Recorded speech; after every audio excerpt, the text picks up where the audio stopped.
Discussion continue చేద్దాం. తదనంతరం మరొక గెస్ట్తో మళ్ళీ డిస్కషన్ పెట్టే ప్రయత్నం చేద్దాం. రైట్, సంజయ్ రెడ్డి గారు, పోస్టల్ బ్యాలెట్లో ఇప్పుడైతే లీడ్లో ఉంది. మొత్తం ఓవరాల్గా 45 ఓట్లతో పోస్టల్ బ్యాలెట్లో కాంగ్రెస్ పార్టీ అభ్యర్థి నవీన్ యాదవ్ లీడ్లో ఉన్నారు. ఈ పోస్టల్ బ్యాలెట్ లీడ్ను చూస్తుంటే ఏమనిపిస్తుంది? సంతోషం అనిపిస్తుంది. ఎందుకంటే ప్రజలు అభివృద్ధి దశలో నడుస్తున్నది ఒక సంతోషం. ఎందుకంటే కేటీ రామారావు చెప్పిన మాటలు అక్కడ ప్రజలు వినలేదు. ఒకటే చెప్పిండు. ఏం చెప్పిండు అంటే ప్రజలకి సునీతమ్మకి నేను అండగా ఉంటాను, ఒక అన్నగా ఉంటాను అన్నాడు.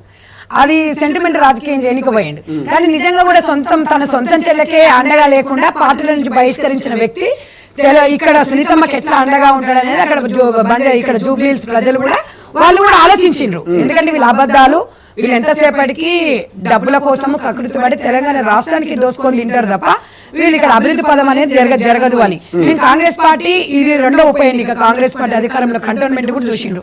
400 కోట్లతో అది కూడా అభివృద్ధి దశలో నడుస్తుంది. ఎందుకంటే కాంగ్రెస్ పార్టీ ఏ ఒక్క రూపాయి వచ్చినా కూడా ప్రజలకు పంచిపెట్టే పార్టీ.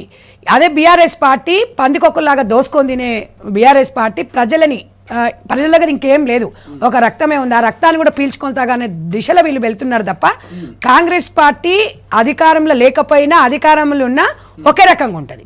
ఎందుకు అంటే ఒకటైతే మనం గుర్తుపెట్టుకోవాల్సిన అవసరం అయితే ఉంది. తెలంగాణ రాష్ట్రంలో కాంగ్రెస్ ఏమేమి అభివృద్ధి పథకాలు చేస్తుంది ఏంటంటే మంచిగా ఇప్పుడు విద్యా వ్యవస్థని నిర్వీర్యం చేసింది గత ప్రభుత్వం. కానీ ఇప్పుడు విద్యా వ్యవస్థని మొన్న కూడా రేవంత్ రెడ్డి గారు ఇవాళ కాలేజీలు బంద్ పెడితే బాగుండదు, మీకు రావాల్సిన నిధులు టైం పడుతుంది, ఇస్తాము, కానీ మీరు డబ్బుల గురించి విద్యార్థుల జీవితాలతో ఆడుకోవద్దని చెప్పిండ్రు. తెలంగాణ రాష్ట్ర వ్యాప్తంగా కూడా చాలా చక్కగా స్పందన వచ్చింది. ఎందుకంటే విద్యా వ్యవస్థని ఆ శాఖని రేవంత్ రెడ్డి గారు దగ్గరే పెట్టుకున్నారు. విద్యా వ్యవస్థ నిర్వీర్యం చేయొద్దు, వాళ్ళు రాబోయే తరానికి కాబోయే విద్యార్థులే దేశానికి భావి భారత పౌరు అనే విధంగా ఒక చదువుకున్న వ్యక్తిగా గవర్నమెంట్ స్కూల్లో ఒక నల్ల మాడవుల నుంచి ఒక పాలమూరు బిడ్డగా ఇలా ప్రజలలోకి వచ్చిన వ్యక్తి ఆ బాధలు ఆ కష్టాలు తనకు తెలుసు కాబట్టి. ఎందుకంటే ఎప్పుడు కూడా ఆయన సీఎం 10 సంవత్సరాలున్న ప్రజలలో తిరగలేదు. ఇవాళ ప్రతిరోజు ప్రతినిత్యం అహర్నిశలు పనిచేస్తూ ఇవాళ రేవంత్ రెడ్డి గారు సాధారణంగా ఒక కార్యకర్తగానే ప్రజల్లో తిరుగుతూ ప్రజల భావాలను తెలుసుకుంటూ వాళ్ళకి కావాల్సిన నిధులు సమకూరుస్తూ వాళ్ళ నాడిని తెలుసుకున్న వ్యక్తి రేవంత్ రెడ్డి గారు. రేవంత్ రెడ్డి గారు ఆయన అడుగుజాడల్లో తెలంగాణ రాష్ట్రం అభివృద్ధి చెందుతుందని చాలామంది ప్రజలు నమ్ముతున్నారు. ఇంకొక విషయం మీరందరూ కూడా చూడాలి. ఇవాళ బీజేపీ పార్టీ మతాలను పేర్లు చెప్పుకొని ఓట్లు అడుగుతుంటే ఇవాళ కాంగ్రెస్ పార్టీ రేవంత్ రెడ్డి గారు సీఎం మన తెలంగాణ రాష్ట్ర ముఖ్యమంత్రి గారు ఇవాళ ఒక్క విషయం అయితే మనం చెప్పుకోవాలి తమ్ముడు.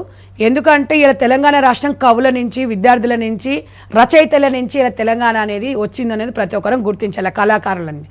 కానీ ఇదే కేసీఆర్ గారు గడ్డ మీద 10 సంవత్సరాలు కూర్చొని కళాకారులకు వాళ్ళకి రావాల్సిన నిధులు ఇవ్వలేదు, వాళ్ళకి కావాల్సిన గౌరవం ఇవ్వలేదు.